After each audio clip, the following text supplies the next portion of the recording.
Ready? Okay. There is a very clear trend that all the real estate now is getting managed by somebody. If you look at the history of real estate, it's always been getting managed and managed and managed more. Over the last 50, 80, 100 years, residential homes, row houses, individual houses started becoming multi-apartmental complex. Most families today, both the spouses are working, and so they need to make sure that somebody is monitoring it, and they don't want to do it. They feel that it's better that it's done by a professional rather than by themselves. If you really look at it, for somebody who has 30, 40, 50 seat requirement, if he goes to a landlord and he asks for that space, the landlord doesn't want to chop up the floor plate. He can afford BKC, but the system doesn't allow him, so he has to go to Kalyan. We have a platform called Spacecraft, which we have built over the last few years, where I can show the customer without a mock-up, just on the screen, how their house is going to look, just with a floor plan. And it can be done in minutes. We have a roommate compatibility feature. Okay. So we collect data on basic habits. For example, smoking, non-smoking, alcohol, non-alcohol. So we then try to match them over some basic compatibility features. Two alcoholics together. Maybe. I will not reveal what algorithm does. Sir, you from a Sindhi family have started a business, done IPO. What is left? So, Biswa, I'm a publicly listed company. I can't make any forward-looking. Okay. I would add that picture will be baki with those.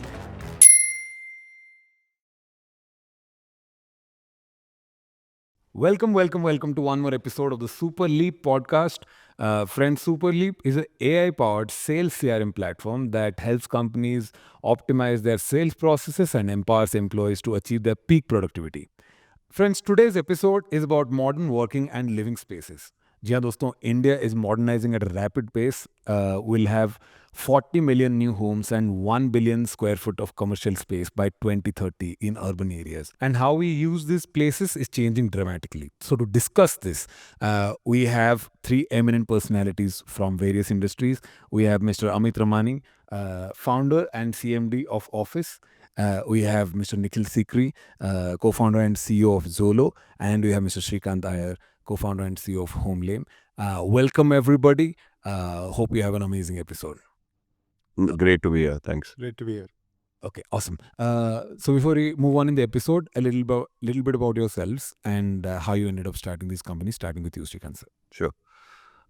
So I'm actually a computer science engineer. Been an entrepreneur for 31 years. This is my fourth startup. HomeLane is about 10 years old now. I had sold my last startup, which was in EdTech, in about 2014, and was looking for the next gig to do. One of the consumer insights I had was whenever somebody buys a house, they get stuck with unpredictable outcomes. Unpredictability in terms of quality, unpredictability in terms of budget, and lastly, unpredictability in terms of timeline. मतलब कब मिलेगा मालूम नहीं, क्या मिलेगा मालूम नहीं, क्या बजट में मिलेगा मालूम नहीं. I said, if that can be solved, then a large business can be built. And that's how I ended up starting that one insight. I said, if we can solve for this unpredictable outcome and give them predictability in return, there can be a large brand that can be built. And that's what we've been trying to do for the last 10 years. Got it. Did you face this difficulty yourself? Yes, I did. So, I mean, I had over the last maybe 5-6 years before I started HomeLane, done up a couple of houses. One of them was for me to move myself in, and one of them was to rent.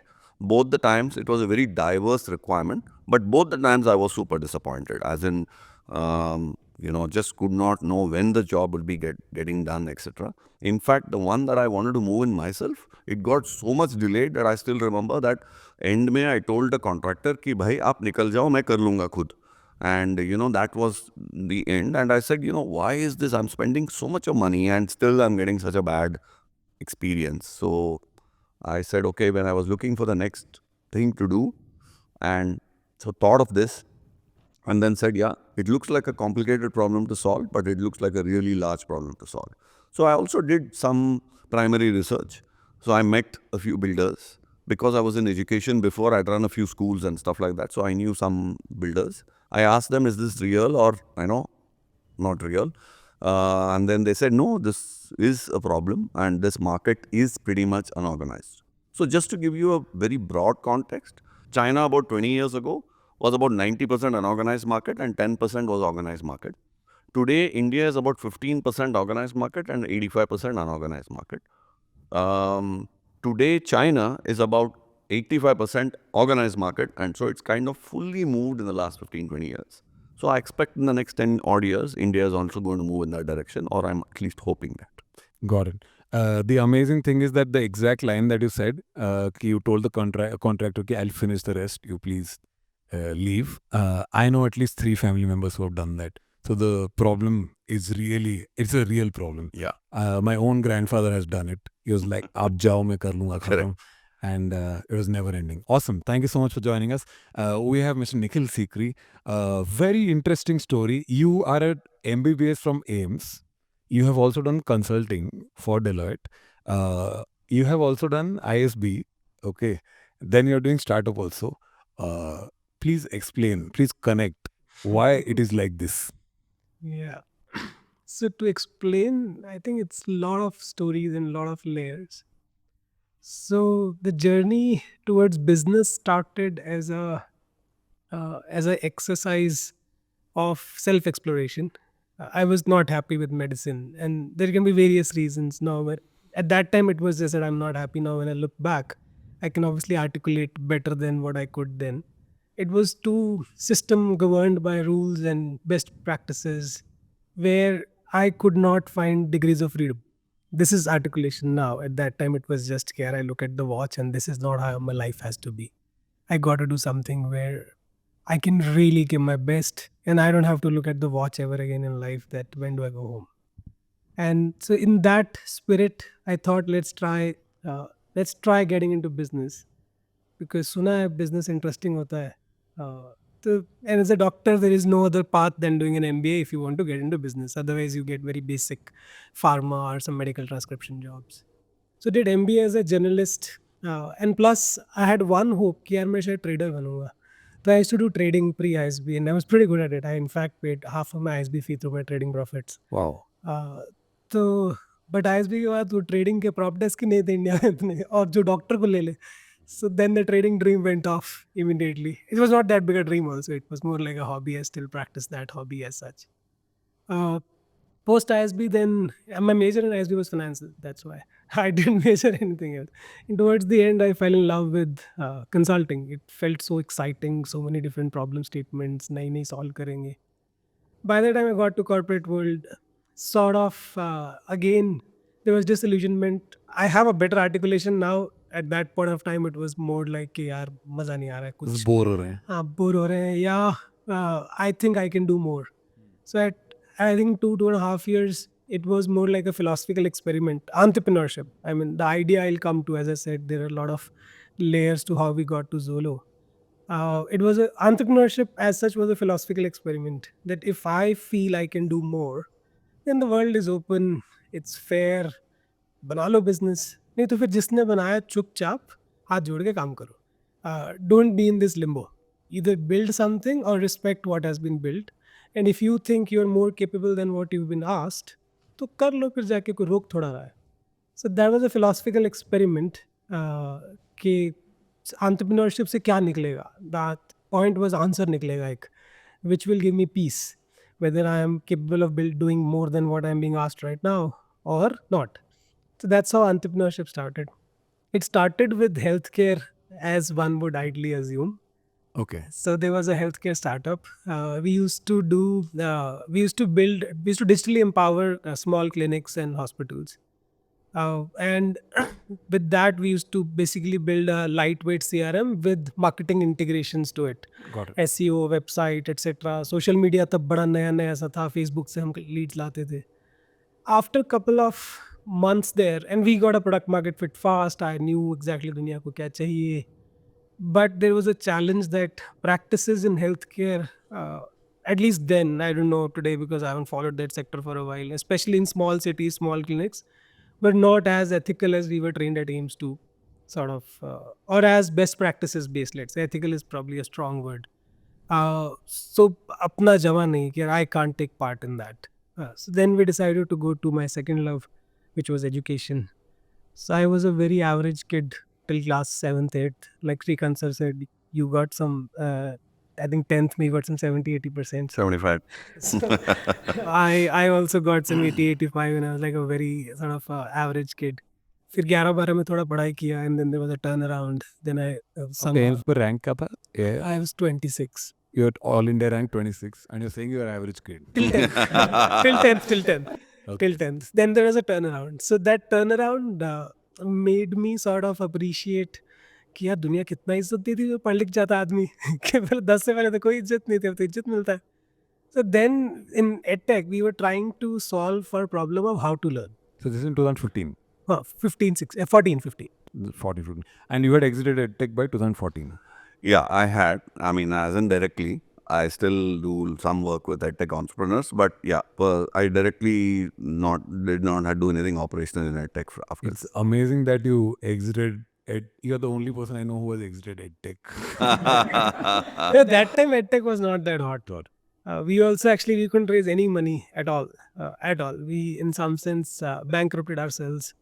तो total हमारे पास 300 रुपए बचा था, like total. So my brother called me up and my co-founder then as well. He's like 300 रुपए बचा. मैंने कहा तुम मंगा ले खाना यार इतना चौड़ा क्यों हो रहा है? He's like नहीं निखिल total 300 रुपए बचा हमारे पास. That's all we have, like total. I think we haven't managed our finances very well.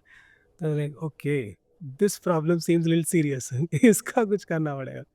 Then we had to like really rethink which direction do we go, because EdTech was not hot then at all. It wasn't very easy to raise money, and we were doing selling to schools. Selling to schools was a graveyard which most investors had already experienced enough. They didn't want to invest in further in that sense. So we then wanted to sort of look at a problem statement which is large, scalable, and which we also sort of believe in. We did multiple pilots, looked at multiple industries. This PGs as a problem statement sort of serendipitously landed there. And it really felt कि यार ये बदलना चाहिए. You were living in a PG? No, no. No personal experience. I have opposite. So my motivation to do this was really the opposite. I have lived in beautiful campuses. AIMS is an amazing campus. Like when we were leaving AIMS, we all knew कि अब कोई US जाएगा, कहीं जाएगा. We can earn a lot of money, but we'll never get lifestyle like this or quality of life like this. ISB again, very beautiful campus. So I felt opposite. I felt like यार ये गलत है यार. That's not how people should live. It's not that I have lived and this is the pain I had faced that pain. It was opposite. I had such a good campus experiences You wanted to give it to everyone. that I felt that everyone should deserve to live in AIMS, or everyone should deserve to live in. I mean, ISB and AIMS have infra, but obviously at Zolo we can't solve for that much infra, and we are probably now trying to solve for the next few years. But at least basic hygiene, basic quality, basic living, that everyone should have. So that sort of idea then felt close to the heart. And as an entrepreneur, you need to feel the idea close to heart. Otherwise, because the life journey is not easy. Journey is very difficult. Banta nahi hai. So that's how the combination of large market, large scalable venture, which is investable, क्योंकि अपना तो 300 रुपया में अब नहीं होना था कुछ, which is investable, sort of came about, where we eventually got funding from VCs early on, seed round. And that's how Zolo sort of vision has evolved a lot. It started off just with PGs. Now it is really managing any living space. And probably over the course, we'll maybe discuss how vision has expanded as well. Awesome. I was really not expecting the story to come from this angle. I was like, you must have been like, I came to Bangalore, I was living in a PG, I was very angry, then I started one. But you're like, I miss what I had in campus. That's amazing. Amazing how many types of motivations can be there for entrepreneurs. Crazy. Amit sir, please tell us. You are an architect also, right? Correct. And you did architecture in 1997. That's correct. And you are still in real estate business. You are a brave man. How did you land up with Awfis? So when we started, I went to School of Planning and Architecture, as you said, and clearly in '97 when you graduated, real estate infrastructure was not a pleasant word. My first salary was 3,000 rupees a month, and I clearly figured out that that this was something that in India was going to take a while to take up, and especially coming from a family of engineers, it was kind of being the black sheep, right? That you got nowhere, and hence you have landed up being an architect, right? So then went to Kansas State for a master's in architecture, and then went to Cornell for a master's in real estate. Then started my journey in 2001 in New York City, and with a company called HOK. And at that point, 9/11 happened. And similar to what we see today in terms of distributed work, work from home, work near home, all of these kind of things, I started my career with advising companies on these, like large companies like Goldman, Morgan, Bank of America, etc. And then I joined a company called Nelson, which was a small mom and pop shop. It was number 94 on the Design Giants list. We grew it to one of the top 5 global design firms in the world. In 2008, I bought that business back to India, and we were in the design and design build consulting space for commercial real estate. And then in 2010, I bought over that business and I write for a few countries and became a first generation entrepreneur. And that was a big leap because, unlike most Sindhis, in my family for the last few generations, nobody had done entrepreneurship or done their own business. Very sad. So this was a very big leap of big leap of faith that I took. And so we continued that journey. And then fast forward to 2015, we started Office. And the genesis of the idea came from I was visiting the US. I used to go every year because I had stayed there in the past. So I went to a place called 1871 in Chicago. And this was a very interesting. It wasn't purely a co-working space, but it was a space where corporates, mid-sized corporates, and startups coexisted, and the infrastructure was provided for all of them by the government. And I thought this was very interesting because the large firm was learning from the startup and vice versa. And I said this would be a very interesting model to explore in India as well. So on the flight back, I wrote a paper business plan and went to my first seed investor, and we raised the first round of 18 crores. And I think if I was looking at that space, and obviously there was a few big plays that were happening globally, but in India we were one of the first few ones that was exploring this in 2015. Initially, when we started, there were 3 problems that one was solving for. One was flexibility. Real estate is a very, very long-term investment type of approach. Hence, that is given back to the tenant also in a bit of more of a long-term scenario, right? But if you really look at it, the unpredictability of our current environment, you can't predict that are you going to be 100 people in 3 years or are you going to be 100 people in 3 weeks, right? So flexibility is required. Then we knew India's infrastructure and growth will not keep pace, right? So people will have commute times that will be crazy. We see that today. You saw it in Bangalore as an example, right? And we see it in every city today. And we felt that people will want workspaces which are closer to home, right? So accessibility became a big item. And one of the first things that we were very clear with was that we wanted a office location in the top 7 metro cities within a 15-minute driving radius, right? And today I'm proud to say that we have gotten there, right? We're 200 plus locations. And then the third piece was ease of use, right? I mean, Srikanth talked about, contractor ko bol diya ki bas sab main khud kar lunga. It's the same thing in commercial also, right? So it is a very complicated environment. If you're a large company, you can afford to have people. But if you're a small company, then the founder has to make that call when your AC breaks down, right? Or if your, any problem challenges happen, right? So it's a very complicated. So can we give them a plug and play sort of an environment? So fast forward today, we today are in 225 plus locations, 150,000 seats, 18 cities, 100 plus localities. 6 months ago, we went public. One of the first companies in the world in co-working space to go public, and a lot of pride of that an Indian company would do it. That's crazy. Amazing.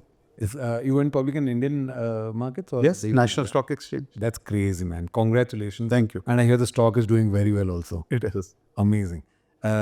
Great. Guys, one thing I don't know if you guys know you have in common is all of you started in 2015. 14. You started in 14? Yeah. Then they're giving me wrong information. They said around 2015. So maybe in December 2014? Nahi, August. Okay. Argument is for. Okay, awesome. So my first question to all of you is: how have our workspaces and living spaces evolved over time? I think we'll go this way, starting from Amit sir.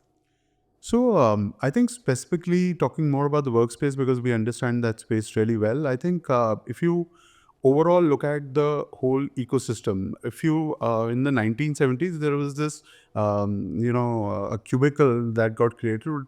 Was called the Action Office, and the Action Office was all about the company and how it wanted to present itself, right? And at that point, clearly the focus was on company's pride to show how an office environment would be, right? And the user was never at the center of it, right? I mean, if you look at the early days when people used to create the workspaces, they used to have a ratio of 25-30% closed offices and about 70-60-70% open offices.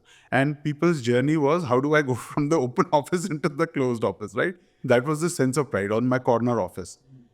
Densities were really big, right? I mean, when I started my career in 2001, 300 square foot per person was average in a city like New York, right? I mean, which was, I mean, today you would not even discuss something like this.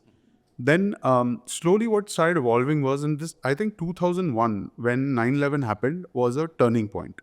Because companies realized that this is a extreme amount of investment that is going in, and work technically, even in those days, could be done remotely or could be done from an offline perspective. Internet was taking shape. And companies then started figuring out that how do I reduce my cost? And the idea was you can do it two ways. Either you increase your density from 300 to go to 100, or you go to a cheaper location. So both of these things happened, and hence this whole hybrid concept and telecommuting, all of that started coming into the foreground, and alternate work environments got established. Fast forward, companies figured out this is a great way to save money by giving choice to the employee to say you don't have to travel anymore. So both were winning, right? Now, over time, this whole idea started evolving that the workspaces will not only be about and obviously the second way you can reduce was reducing in the number of closed cabins. So the number of closed cabin ratio started coming closer to 5 to 7%, and 90% started coming in the open environment. And the clear agenda was to reduce the cost of real estate, right? Then, but by putting the employee at the center of it. Then over time, obviously the evolution happened where people said, I mean, the generations started coexisting, right? The Gen Xers, the Gen Zs, the millennials all started coexisting, and the requirements were different. So then people said, well, let me create environments where everybody can have every type of environment to work in. So somebody wants to sit on a high bar table and work, somebody wants to sit on a regular workstation, somebody wants to sit on a cafeteria table, so on and so forth. So collaborative spaces, open collaborative, closed collaborative, all of these started coming into the fore and center. Fast forward to COVID. COVID took the complete action from a company and a employee kind of balance to completely the employee at the center of it. Companies said, well, I want the well-being of the employee. And hence, if you look at it today, the new spaces that are evolving are about me, we, and us spaces. And they're all ensuring that there is a democratization so that if, let's say, Srikanth is working from home and I'm in the office, I should not feel that, I did not come to office and hence my career is going to get impacted. So the workspaces are now evolving. So the densities have reduced, employees at the center, well-being, sustainability, all of these things are now at the front and core of things. Very nice. I just love the clarity. Oh my God. It's too good. Awesome. How have co-living spaces evolved over time, Nikhil? So the co-living is a word that is recent, like 4 or 5 year old word. For a little more historical perspective, we'll have to call this Joint family. PGs. It's okay. Joint family बहुत historical चला जाए. So PGs have been there for Have you ever lived in a PG? I've personally no. I have. And let me tell you, I wish that upon nobody. बहुत खराब था. Bangalore में Koramangala में I used to live. I've lived in Zolos just as audit and that's a different way, but not out of necessity. Got it. I mean, I've lived as a part of business. Got it.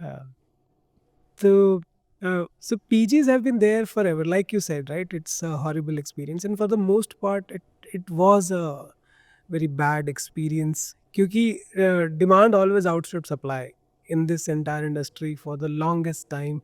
Demand outside supply so much कि कैसा ही बना दो, जैसा बना दो, लोग आ जाएंगे. In fact, when we were so before our full stack business model, we had a curation slash listing business model. तो उसमें हम different PGs जाके उनके फोटो वोटो खींचते थे. As founder तो सब आप ही करते हो, CEO भी आप ही, janitor भी आप ही हो. So we went to one of the PGs and one of my co-founders, she actually ran out and puked, literally puked. It was so bad and so horrendous, so smelly that it was like it's just unlivable. So PGs have evolved from PGs to be co-living now, from a completely horrendous condition to a fairly decent now. And sometimes when people ask that what is it that you think your biggest contribution, I say कि यार देखो जो 400-500 properties हमारे पास हैं, that is a contribution that we can claim to ourselves. But the biggest contribution actually is that everybody had to up their game. Yeah. So now if you go to local PG also, it's really not that bad. I mean, and kudos to them. I mean, they kept pace with the industry and they decided like we'll have to up the game, otherwise these guys will eat away everything. Yeah. Which is good. But I think the biggest achievement that I think for myself over time and the evolution is the industry entirely has evolved. The quality of life even in a normal PG is no longer as bad as it was 8-10 years back. Yeah. You will see a very big difference in normal PGs also. They're decent, you can live. Although obviously there are gaps in quality at level of consistency, reliability, hidden charges and bad food, bad hygiene. But I mean, we are comparing as a base effect. When your base is 1, you move to 3. Yeah. It's a 3x gain out of 10. So with the base effect, it's improved a lot. And so now what we see is that the world is becoming more and more solo centered. So the relevance of co-living is increasing over time. Like our average age group to choose co-living earlier used to be 22, 23, the averages. Now they're moving to 25, 26. People are choosing to stay single for a very long time. So that fundamentally brings them to co-living. People are moving a lot in different cities for large projects. So if you're coming for 4 months, hotel makes less sense than co-living. People are shifting jobs at a very, very rapid rate. I think we all can relate to that, the rate at which people are shifting jobs. So when they move to new city, rentals become a cumbersome thing if you're like recurringly doing that. So the quality of PG has improved into co-living, and co-living is now moving into high-end co-living. Our average revenues in last 3 years have increased by 40%.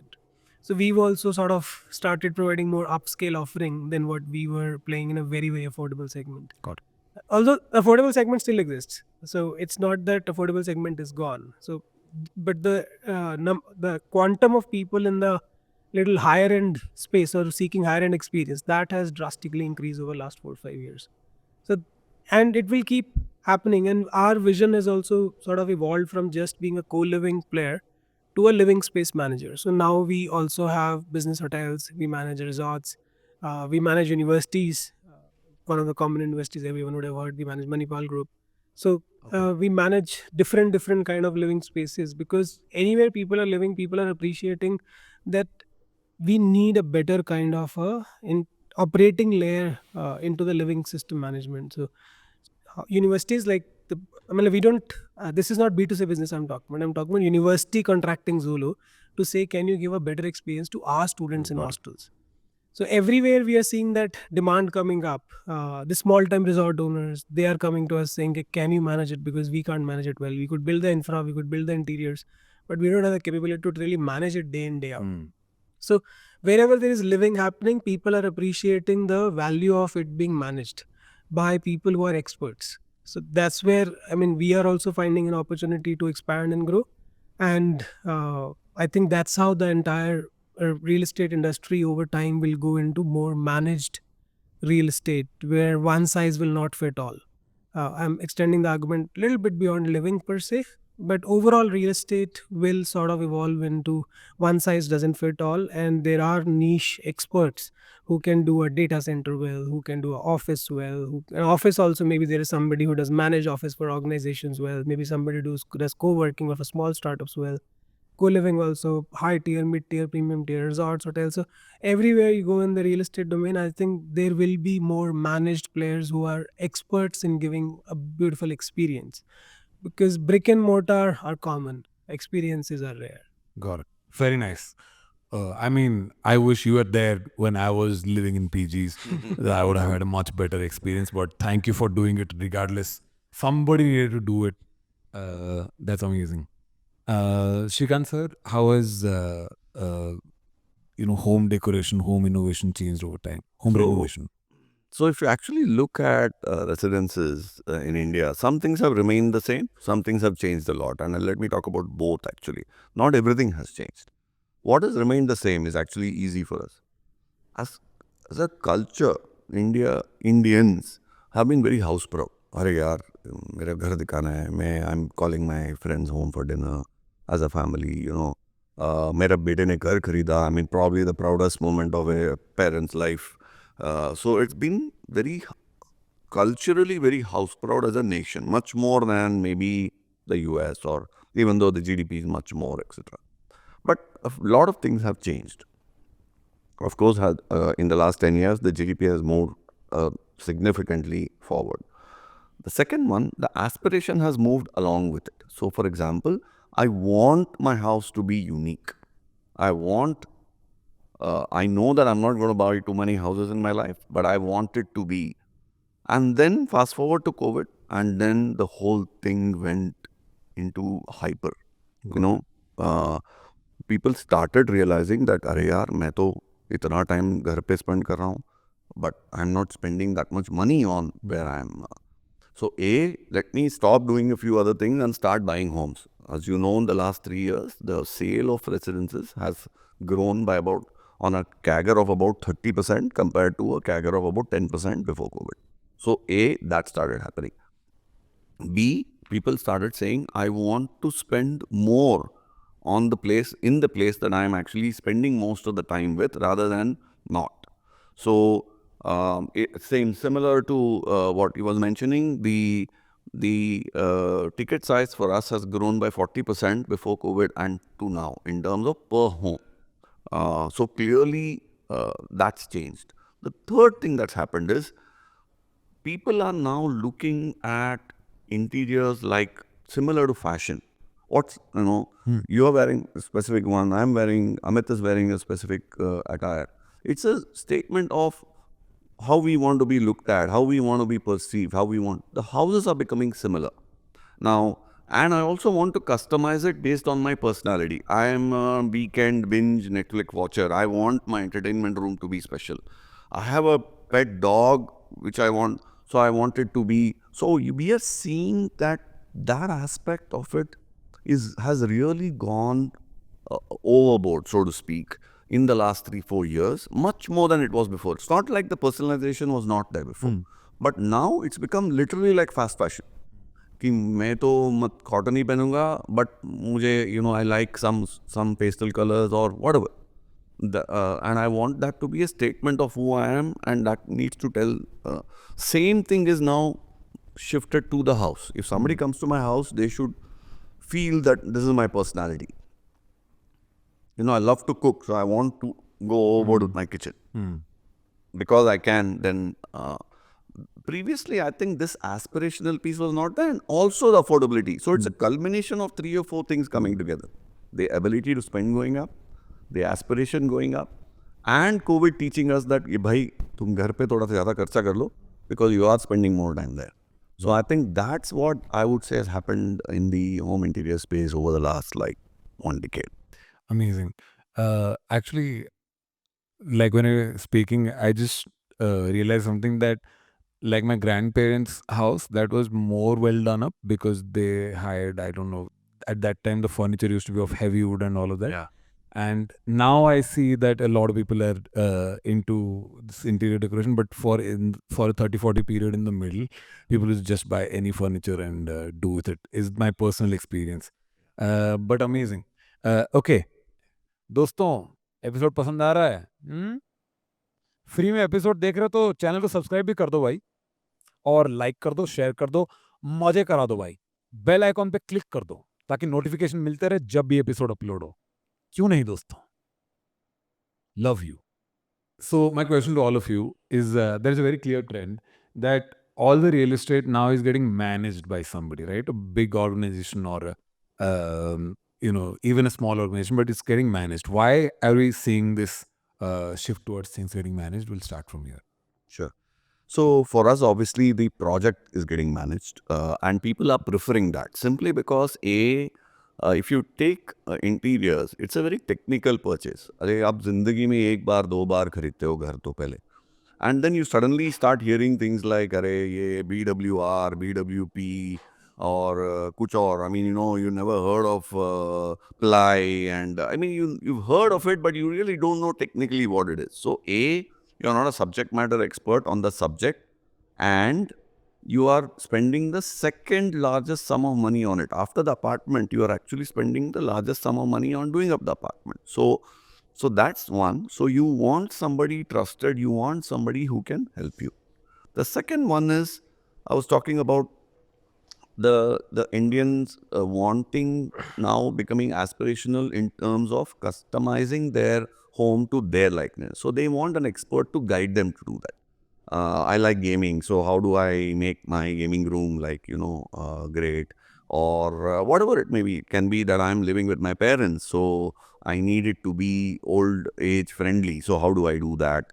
Can be any aspect of it. So that is something that they've been wanting to do. Now, the second aspect where they want help is in actually standing there and monitoring the project, because most families today, both the spouses are working, and so they need make sure that somebody is monitoring it, and they don't want to do it. Even if they're not working, they feel that it's better that it's done by a professional rather than by themselves. So clear shift towards the organized. The organized market, by the way, in India did not exist before, whatever, a decade ago.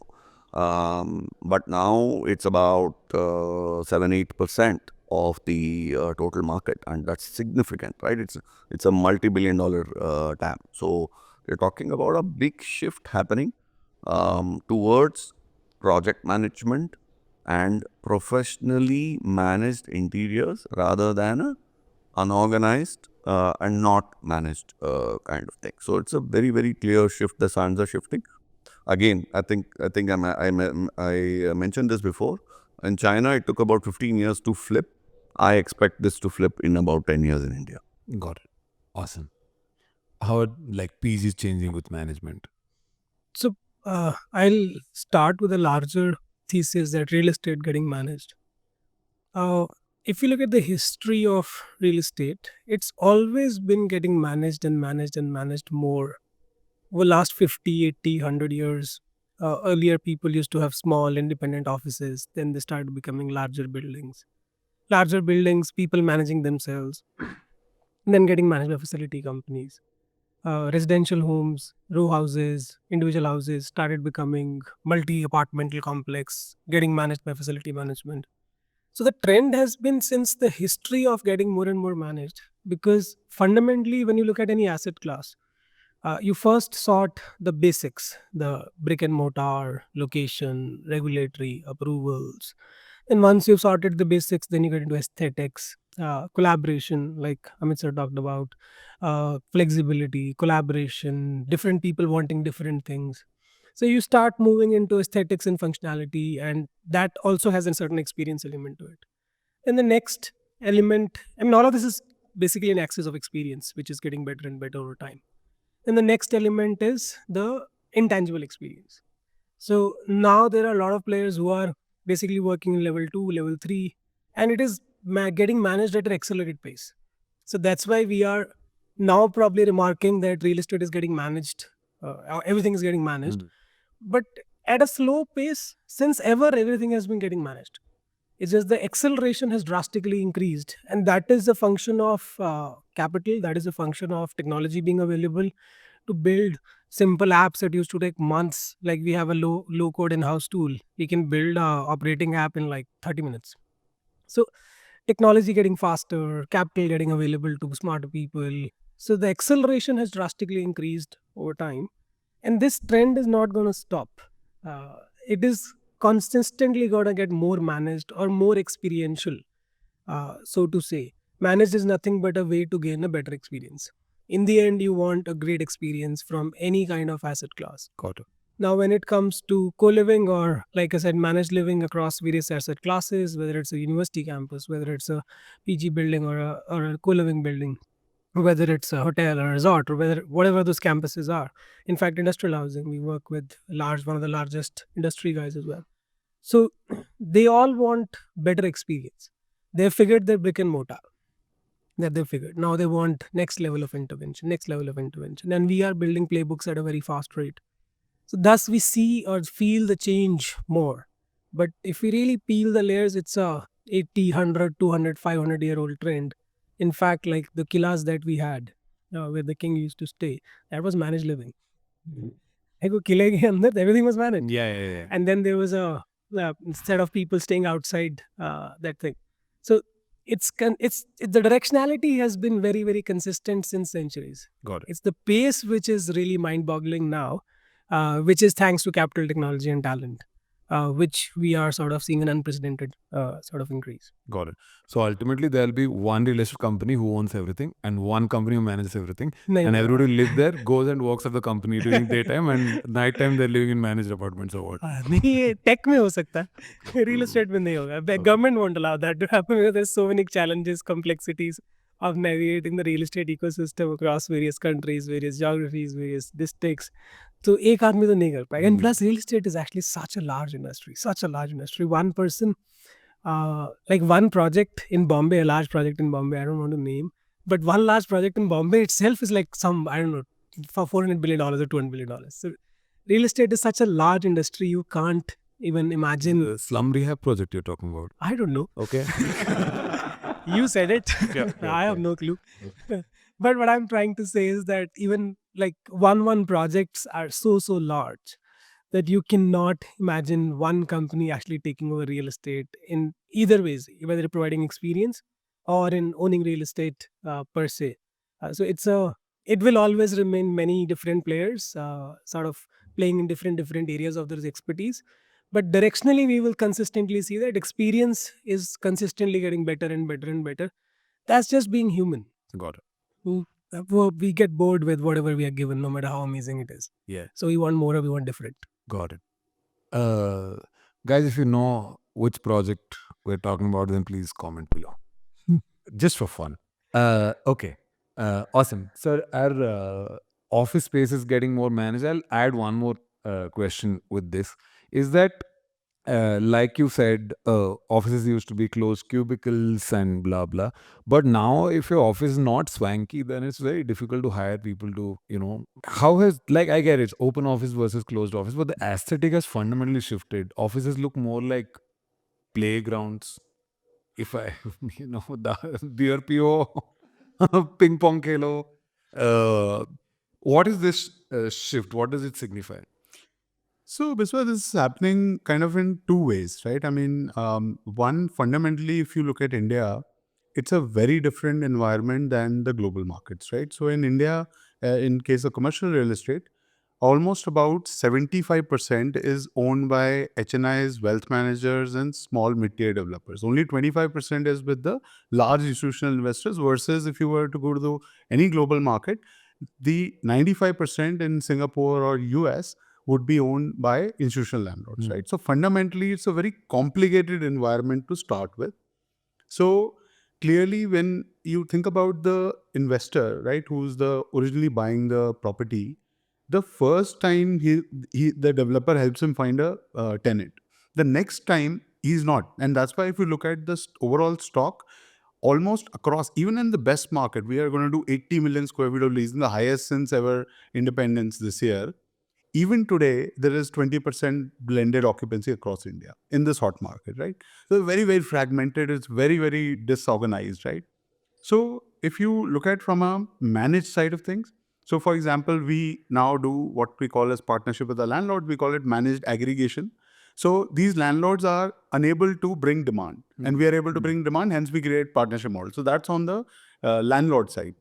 On the tenant side, if you really look at it, for somebody who has 30, 40, 50 seat requirement, if he goes to a landlord and he asks for that space, the landlord doesn't want to chop up the floor plate, 25, 50,000 square foot, and he's relegated down to maybe like in a situation like Mumbai, He can afford BKC, but the system doesn't allow him, so he has to go to Kalina, right? So if you really look at it, the manage concept for especially startups, SMEs, and mid corporates did make complete sense because one, even if they can afford it, they can't get into the space because their asset mismatch. Now, when he gets into this, he goes into a plug and play environment. All he needs to do is basically bring his active components, and he's in business. And I have heard that you provide laptops also. We do. Great. वो भी क्यों लेके आना है घर से? So this has happened in, if you really look at the whole cloud space. Earlier, everybody used to have their own server. Today, we have kind of broken those shackles. So today, the whole concept that, somebody AWS or somebody like that will manage my infrastructure. So the real estate infrastructure can be managed by some providers like us, or, in case of Nikhil, the living spaces. To answer the second part of your question on the swankiness, see, the reality is today, if you are not creating a work environment that is employee centric, it does not talk about well being, sustainability, gives me the optionality of working the way I want to work. I have a different style, maybe, Srikanth has a different style, and we coexist in the same space. So you have to create the workspace enough and more powerful that I will spend 2.5 hours each way in some cases to come to that workspace. In India also, there is a lot of pride. People bring their families to the workspace, right? And that has become a big differentiator, because at the end of the day, you cannot only have, the compensation as the only differentiator. Right. So clearly, I think that trend is happening. And I think as people's aspirations continue, as Srikanth said earlier, this change will continue to evolve. Amazing. Great. Okay, this time I'll start with you. Now, you are managing a lot of people living together, and I'm sure बहुत लड़ाई करते होंगे लोग. Okay, there is no way that people are not fighting. So, as what are some of your strategies for conflict resolution? How do you handle it? First of all, let me give credit to bachelors and young people who are blamed so much कि बहुत लड़ाई करते होंगे. इतना नहीं करते हैं, जितना हर किसी को लगता है. Okay. So these things happen. I'm not saying कि होता ही नहीं है, but जितना लोगों को लगता है ना आपके पास तो यंग लोग रह रहे हैं वो तो खून बहा देते होंगे एक दूसरे का. ऐसा कुछ नहीं होता. So people have also, I think, become a lot more mature, and I think over time these issues have reduced drastically. Although the mental health issue has increased a lot, which probably will not part of this question. But this physical fight, etc., has actually reduced over last 10 years drastically, and people don't fight that much. But when it does happen, so we have our SOPs, protocols to sort of handle. Generally, we try to avoid proactively whenever we get a complaint that I don't like my roommate, I am having these issues. We generally immediately change the room before you boil down into something else. Let's try to sort of prevention is better than cure. I learned in medicine. So some things I'm learning Nice. from there. So we try to prevent first. Post सोचा कोई AI 26 लाके उस दिन सोचा था कि 2 लोग लड़ रहा है भाई, मेरे को इसके साथ नहीं रहना को हटाना पड़ेगा. Doing this. In fact, I had a request just 3 days back. So I got a big email. This person is saying this to me. Can you please get it changed? I got it changed in 2 hours. So, so prevention is better than cure, so that you can. And plus, we have a roommate compatibility feature. Okay. So we collect data on basic habits. For example, smoking, non-smoking, alcohol, non-alcohol. So we then try to match them over some basic compatibility features. 2 alcoholics together. Maybe. I will not reveal what algorithm does. It might give the chance कि तुम सुधर जाओ दूसरे के साथ. नहीं. But fundamentally, we have a basic compatibility feature. So first, This is alcoholics building. this is धुआं निकल रहा है पूरा साइड से साइड से निकल रहा है, एकदम छल्ले बन रहे. So first is prevention. So compatibility, then avoidance of conflict. And the conflict does happen, and it does happen here and there. Then we have SOPs. Sometimes we have to call the police also, and we have to sort of settle it. So which is part and parcel of business. But these events are far, far, far rare Got it. than one would assume. And that's credit to the young people in the youth of today. I would really like to give. Nice. But generally, familiarity breeds contempt. You Yes. know what I mean? You get too familiar after too long. मतलब थोड़ा arm's length में ठीक है. Yeah. But before, generally, right? Yeah. So I'm sure those kind of cases also, I mean, that's human nature also. Yeah. So But you keep everybody's Aadhaar card? Like copy of Aadhaar card. Huh? Good. KYC, Aadhaar card, leave and license agreement, that we all keep. That's why conflicts are low. Maybe. Yeah. But I think over time also there is a maturity slash, I would say, even the way people are evolving, the penchants toward physical violence is reducing. Maybe I have very limited data to comment. I don't know if there are studies being done to sort of say that.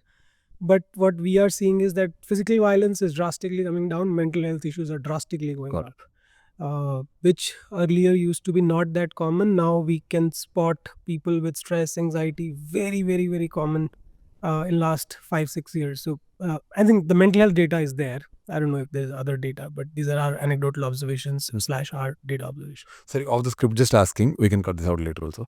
Do you are you planning to do something like for the mental health of the like PG hostels and people who are living there, like any meditation sessions and all of that? We do that. Oh, you do that already. Okay. So we do that quite often. Meditation sessions. In fact, we're integrating a feature into our app itself. So we have a separate community app. It's called Zolo Tribe, where you can have different activities plugged in offline, online. There's gamification, etc., etc. So we are plugging even the meditation recorded and with a gamification sort of thing into that, because this is becoming a very big issue these days. Even in campuses where coming to the job world obviously throws a certain surprise to you. Oh, dude, this is not as amazing as I thought. Yeah. But even pre-job world, even in campuses where we manage various university campuses, we can see the percentage of students who report stress, anxiety, and depression, etc., is drastically increasing. It got to do with multiple factors. I mean, in fact, I'm starting a workshop next year with how to stay sane in this insane world, because it's sort of you can feel that this something can be done, should be done. I don't know if this is going to make any big difference, but I'll try my best with a couple of hours that I can get. Yeah, that's awesome. I'll come to you, sir. But first, I want to understand this conflict with contractor is perpetual human problem, and I have in my life never seen a project getting completed without some sort of fight, some sort of conflict. Why is this home renovation, etc., so inefficient and so commonly badly done? Like some pipe would have gone through some room that is not supposed to go through and is causing perpetual problem. And how have we actually solved it? Like, what's your solution for the entire thing? Sure. So, just to be brutally honest, in the first 6 to 9 months after I started this business, obviously, like I told you, the aim was to bring predictability in the outcome, quality-wise, budget-wise, and timeline-wise. These were clear three objectives. With that, as this one started offering these services, छप्पड़ पड़ के order आने लगे. In fact, I didn't know, मतलब कि महीने में we were like 1 month was 2 crores of orders, next month was 3 crores, next month was मैं बोला यार मतलब ये तो we probably become the fastest unicorn ever and all. I mean, started obviously as an entrepreneur, thinking too much ahead, I guess. And then I hit not a roadblock, but actually a wall. And that was the complexity of execution in this business. So there were two aspects. One is, if you try and do too many blue-collared skills at a single site, it's a certain recipe for disaster. Matlab, you have a plumber, a carpenter, a civil guy, a flooring guy, painter, and a false ceiling guy. Each one will blame each other, point fingers at each other. Kaam to nahi hoga. Matlab, you can lose your hair, as you can see, I've lost most of mine, but kaam to hoga nahi. So I realized that the more variety you offer, the more likely you're likely to fail in the customers. So that was one clear. The second one was, the more, even in what you offer, choice is also a factor.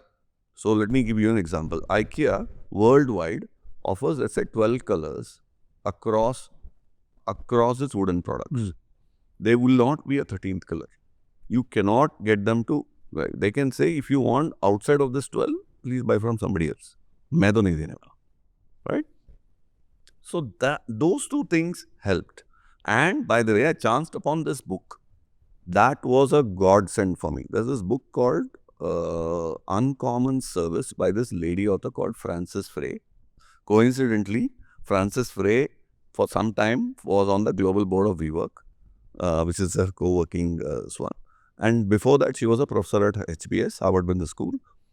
And that's when she wrote this book. Very simple theory. It says, no business in service delivery can be great at everything it does. No business. अगर आप service delivery business में हो, तो आप सब कुछ अच्छा करने निकलोगे, तो कुछ भी अच्छा नहीं करोगे, basically.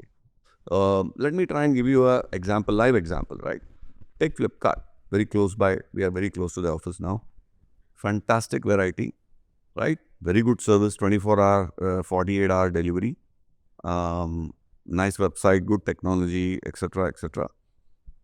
Are they ever going to make money? Probably not. Because if you try to be the great at everything, then you probably will not be able to succeed. If they were priced to make money, then obviously you won't find them to be as competitive as That's the others. trilemma, right? Correct. Yeah. So that's really the theory. And so the book says, choose what you'll be bad at. Okay. So it says, first choose what you want to be bad at, because unless you're bad at something, you can't be great at something. So what are you bad? That is, so, no, but that was actually what it was. So we knew what we want to be great at. What we want to be great at was at predictability. Got it. So for being great at predictability, we necessarily needed to be bad at variety. Got it.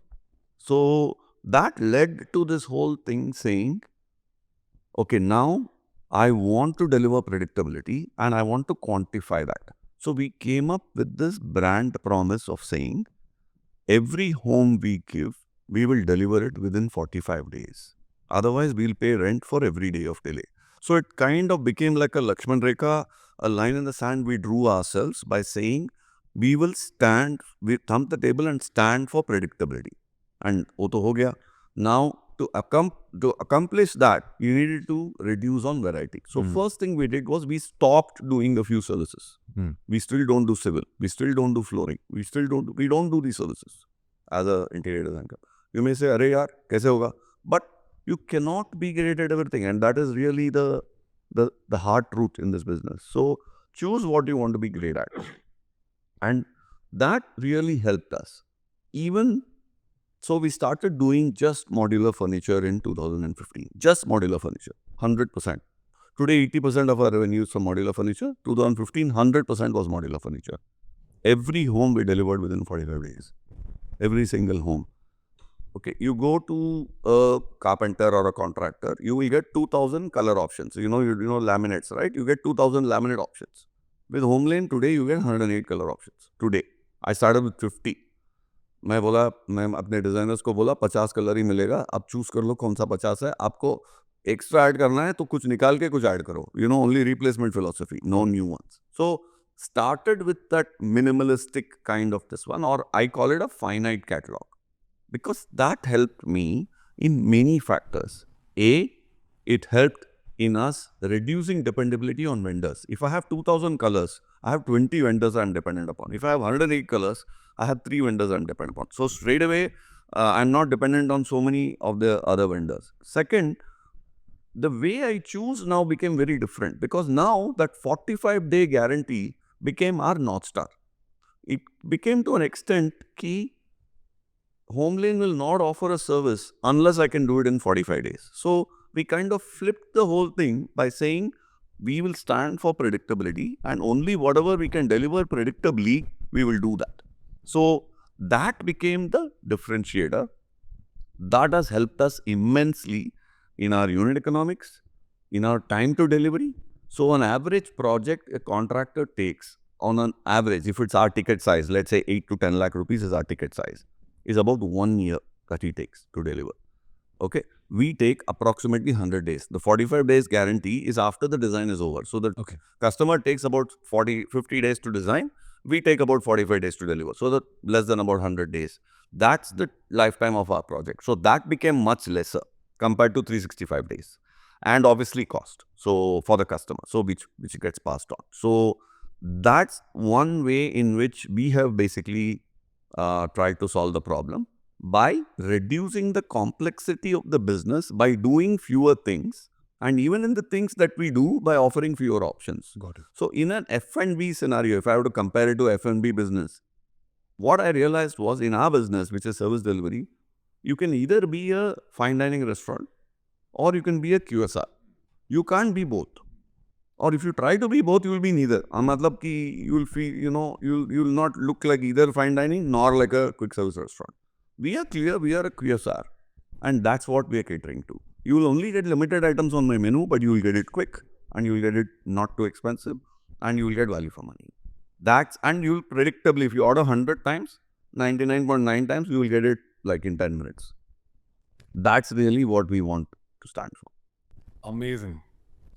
That is amazing. If any young people are watching, what a great clarity of thought. Really appreciate that.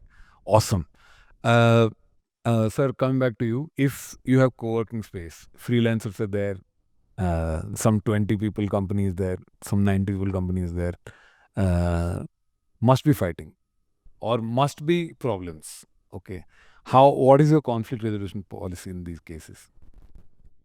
So, Biswa, in our case, kind of contrary to what you would think that, people will fight, it's almost negligible. I mean, because you need to see today the makeup of our, the overall tenant pool that's there, 65% are large corporates. 20% are mid-size and SMEs, and then about 10% are freelancers and startups, and even in that, freelancers are less than 1%. Got it. Right? So, and when people come, they're typically coming, basically between 9 and 6, right? And they are basically governed by their own companies, right? And even professionals who come, they are there to get their work done. They're not there to create conflicts, right? People have matured and changed quite a bit. From our side, what we do is we create what we call as sort of a community engagement. So if I know you well, then the chances I will not fight with you, right? So we create a lot of events within the centers. We do, like, for example, we recently completed Office Premier League, where we took various people into, sort of a cricket kind of IPL kind of format. So when people know each other, then the issues of conflict kind of go away. Also, people do not come for a permanent basis. Flexibility is at the core of our business. So people keep churning out. And when people, and earlier Srikanth was saying, when you know somebody too well, sometimes that also creates some sort of a conflict. In our case, there's a lot of evolution that happens. And then the final point is that a company that is taking more than 25 seats typically might have a common area which is share, but there is a door for those 25 seats, so that's their private space. So typically they're not coming and, creating other than when the, lunch hour or sometimes there. So it's non-existent, to be very honest. Got it. Very nice. Okay. I thought there'll be more fights. Very disappointed in people. For not living up to the fighting reputation. And staying sober during work hours. Yeah. Cool. Okay, so one thing that I think all three businesses have in common is that, and I think you have pretty much covered a large chunk of it, but you guys provide, let's say, luxury at a very affordable price, right? Like so many things you can get in one office, or like in your PG also, like you said, you have an app on top of that, everything, and I'm sure you get renovations done in much lesser than what it would take a person to do. So I start with you. How do you manage to make it affordable? So, I think I'll say the core fundamental is standardization. Sometimes a tiered standardization, like standardization, people tend to confuse as only one thing and one thing. It's not necessary to remain one thing. You can have a tiered standardization. Marriott has so many different brands, sub brands underneath. So you can have a tiered standardization. So, like Srikanth sir beautifully said, to improve predictability, he had to choose to reduce variety. So reducing variety does not mean single color. It's 108 colors. So standardization is at the heart of bringing efficiency, because less standardized anything is, more the branching of workflows it will create, more the complexities it will introduce. And as you grow, right, with scale, there is a indirect correlation between scale and common sense of people. So as the companies become bigger, the common sense becomes less common and less common and less common. Okay. So in small setups of each individual, not the company. Right.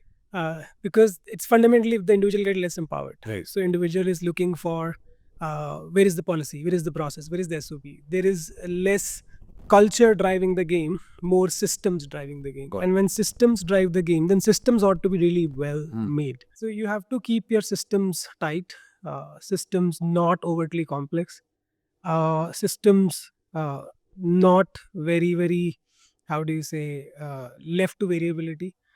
तो उससे fundamentally you drive efficiency. So we manage luxury also. We have places जहाँ we charge 15,000 a night, and we have places where we charge 8,000 a महीना. Right. तो इसके अंदर there are 3-4 different layers, and ये tiered standardization का background, the backbone is basically tech. So अब tech का वो tech जैसा नहीं रहा. It is fundamentally tech with abstraction of processes in it. Like, it is not a just a take कि यार एक टूल बनाया हमने. टूल के अंदर प्रोसेस एब्स्ट्रैक्ट हो गई हैं, तो वो टूल ही आपको आधी चीज़ें टेढ़ी मेढ़ी अलाउ ही नहीं करता है. Okay.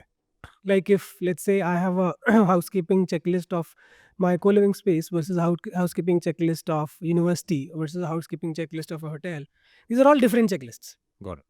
और अगर आप ये नहीं टिक करोगे तो टूल आपको अलाउ ही नहीं करेगा, और आपको फोटो भेजना है उसका जो अपने आप ऑटोमेटिकली डेटे टाइम लगाता है.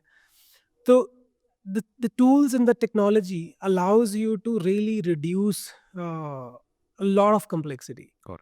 And that fundamentally reduces error, that fundamentally reduces cost of complexity. Two, when you become large, you have power of negotiation, you have experience, you start doing value engineering.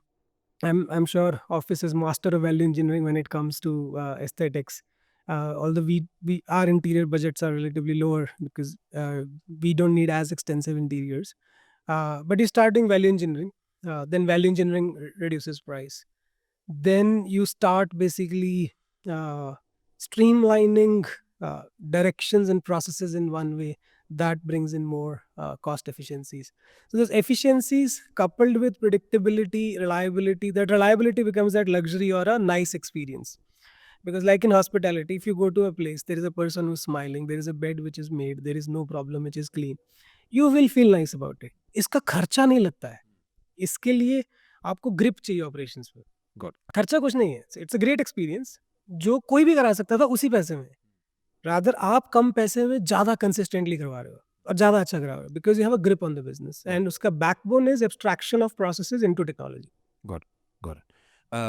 Apart from what you already mentioned in the previous question, are there any other things that you do that help you make everything affordable? Yeah, so one is the finite catalog. So let me give you an example, right? I was telling you that we use far lesser colors compared to let's take laminate again as an example. The single color which is used the most across the world is the color white, right? 65% of laminates worldwide are white, right? If you come to HomeLane, you get one option of white color. But if you go, let's say, to a competitor, we process about 1 million square feet a month. Let's say my competitor also processes about 1 million square feet. And approximately 650,000 is white. But my competitor offers 2,000 color options. They have sparkling white, bubbly white, ye white, wo white. I mean, matlab 3-4 white. So the quantity per SKU goes down. Got it. My purchasing price for the same white is about 20% lower. So straight away, not only am I getting it at a better price, but I'm also able to pass it on because I have a finite catalog. The second one is we use a lot of tech. Again, going back to what Nikhil also was mentioning. So for tech in 2-3 areas. One area is actually in core visualization itself, where the customer can actually see what's going on. We have a platform called Spacecraft, which we have built over the last few years, where I can show the customer without a mock-up, just on the screen, how their house is going to look, just with a floor plan. And it can be done in minutes. When I'm saying done, it can be rendered in minutes. It can be also connected to exact price that you will pay for that. Let's say, for example, a kitchen. It will give you a beautiful render of a kitchen within 2 to 3 minutes. And it will exactly look like how it will look when it's finished.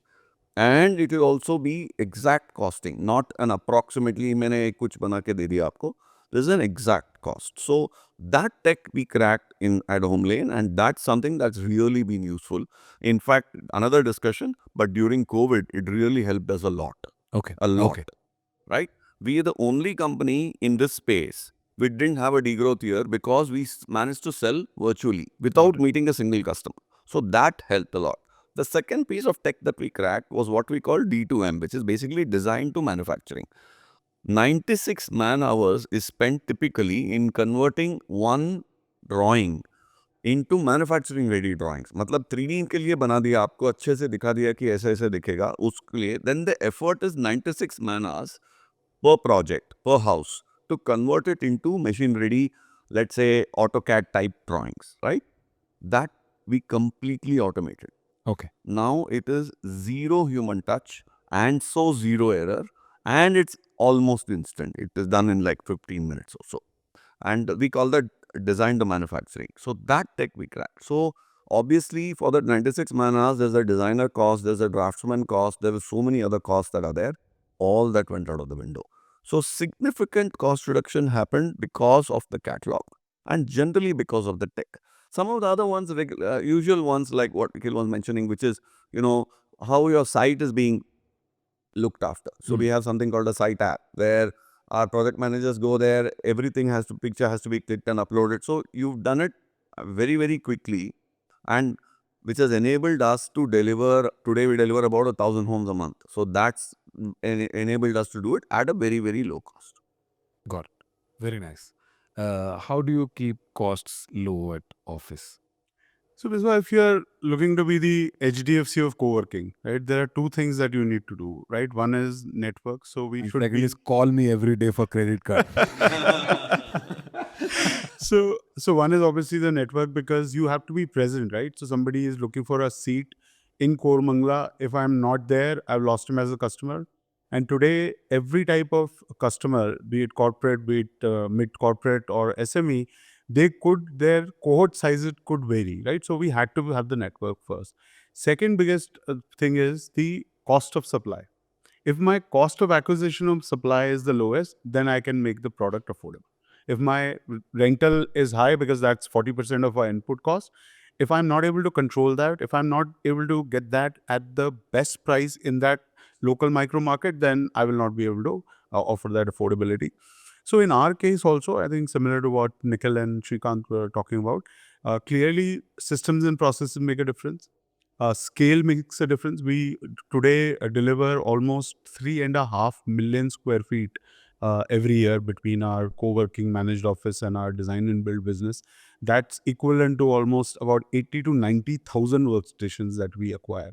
Most large corporates on as a single do not do that. So I think the scale helps bring affordability. And then technology, obviously the tools that Srikanth talked about, we do it on a commercial level, but similar. How do you convert a layout into a 3D, a 3D into a drawing into reality at site, and so on and so forth. So I think that helps. What we also truly believe in is that this sense of mass customization in the mind of the customer, right? So as Srikanth is saying, most of it is white laminate.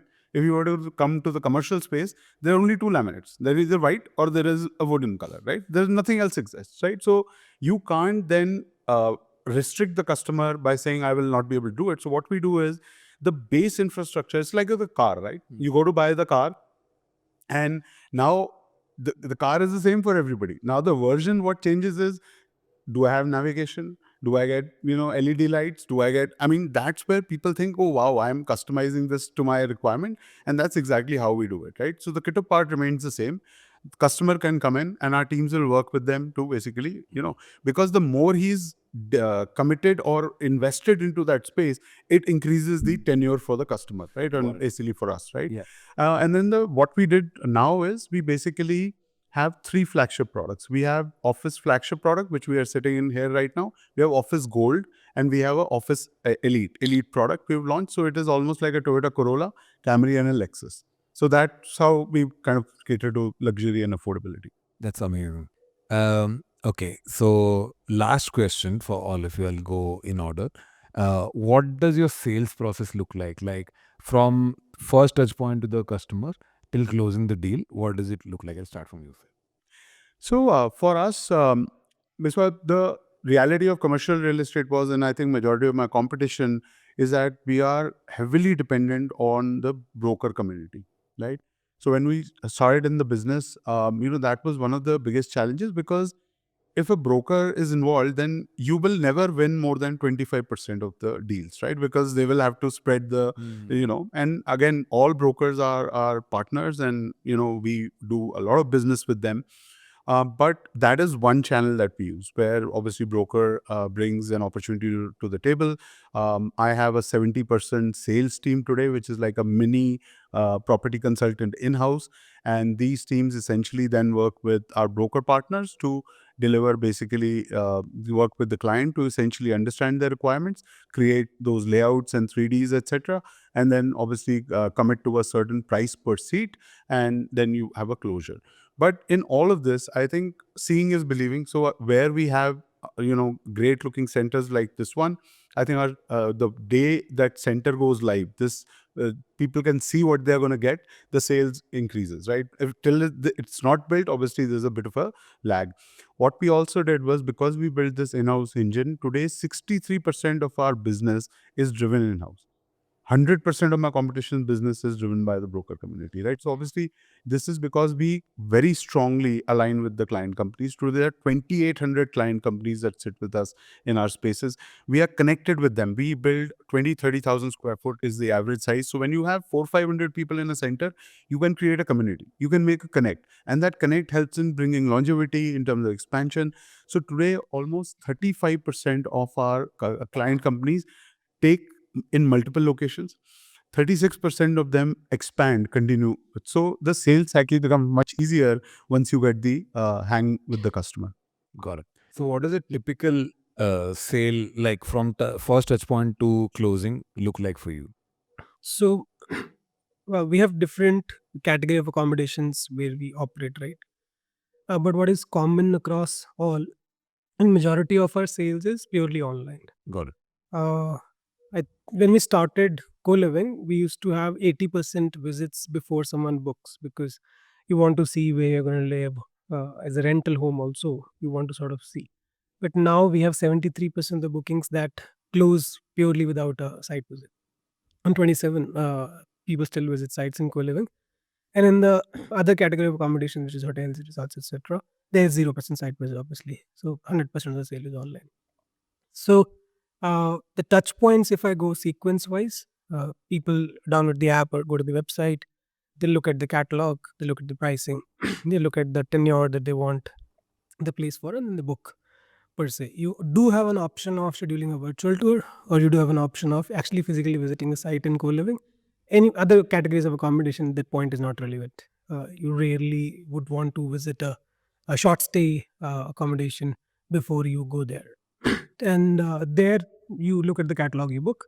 Here you look at the catalog, decide and choose. We have an inbound process also. You can call if you have some doubts which you want to clear about policies or about maybe timing, sometimes availability. And then we have outbound process as well. So outbound process basically reaches out to customers who have expressed interest on various platforms or directly on our website and certain ads.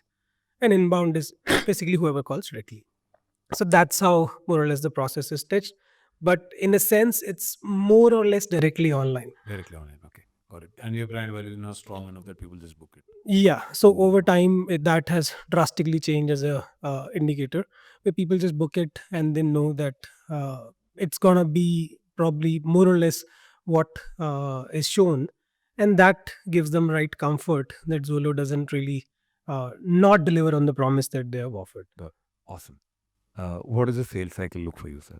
So for us, the whole customer life cycle, if you take, it's divided into three parts. There is a design part, and then there's a manufacturing part, and then there's a last mile installation part, right?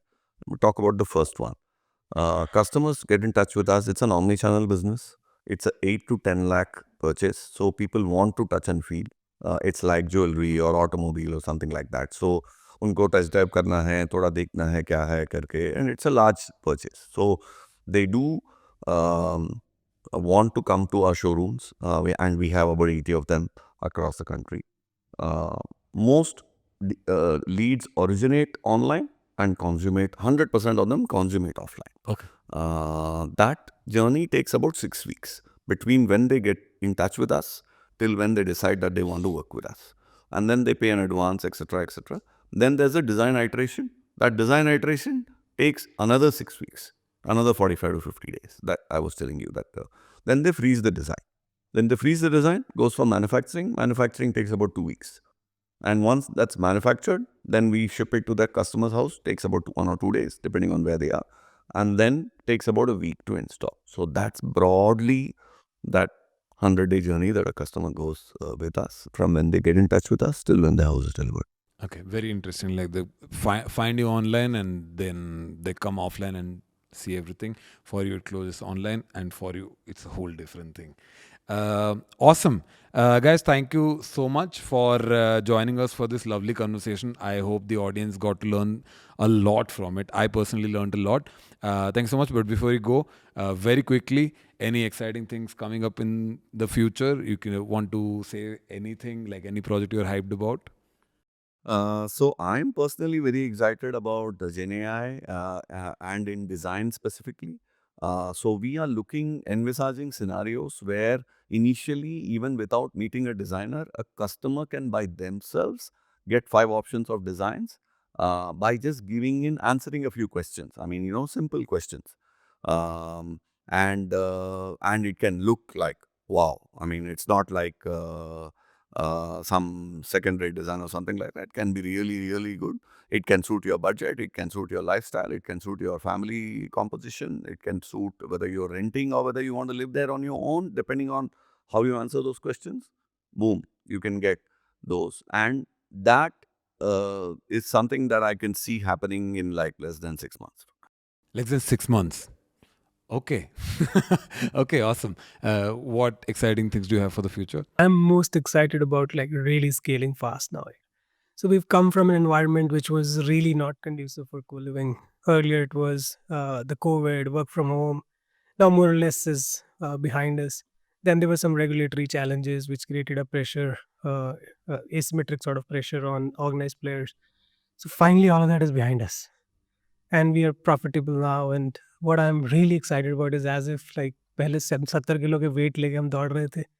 Now those weights are gone and we are growing very well, growing aggressively, growing profitably. So I'm really excited about running without weights. I don't have any mega projects to announce first grade, but I really am feeling so energetic कि यार अब थोड़ा अच्छे से हम grow करेंगे and aggressively grow करेंगे. Then given that macro has really turned around, we've just seen a nadir in like last few quarters. Now it's beautiful uphill. Amazing. Sir, you from a Sindhi family have started a business, done IPO. What is left? So, Biswa, I'm a publicly listed company. I can't make any forward-looking. Okay. I would add that picture will be baki abhi those. Nice. Very nice. Thank you so much, guys. Thank you so much for joining us. Thanks so much for having us. Cool.